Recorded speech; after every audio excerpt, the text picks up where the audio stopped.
everyone, and I'm back with another video. This is Ahalya. As I mentioned, I'm from Visakhapatnam.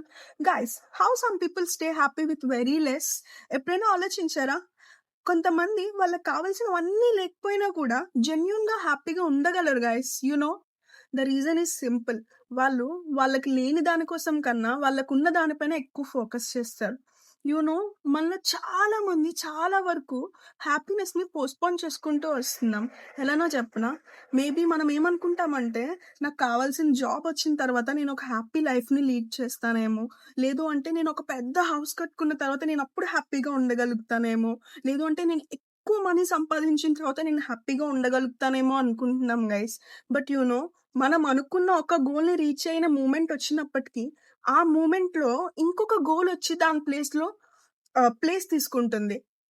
ఆ ప్లేస్లో add అవుతుంది ఇంకొక కొత్త goal వచ్చి. సో మళ్ళీ ఆ గోల్ రీచ్ అయినంత వరకు మన హ్యాపీనెస్ కోసం వెయిట్ చేస్తూ ఉంటున్నాం. ఇప్పుడు నేను చెప్తుంటే మీకు కూడా అనిపిస్తుంది కదా, మన హ్యాపీనెస్ని పోస్ట్పోన్ చేస్తున్నామని.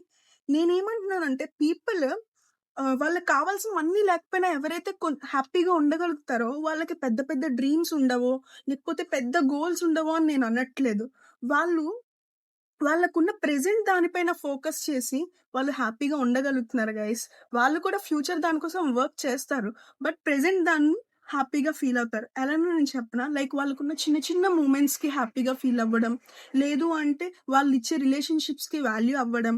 వాళ్ళు కూడా ఫ్యూచర్ కోసం వర్క్ చేస్తారు, బట్ జెన్యున్గా వాళ్ళకి ప్రెజెంట్లో ఏదైతే ఉందో వాటిలో కూడా హ్యాపీనెస్ని వెతుక్కుంటారు. Maybe happiness is not about having more guys. It's always about like feeling grateful for what we have. This is my opinion on this. So what's one thing in your life that you're grateful for today? Let me know in the comments. So that's it for today guys. For further videos, do consider subscribing my channel. Ahalya Speaks. Lots of love. Bye bye.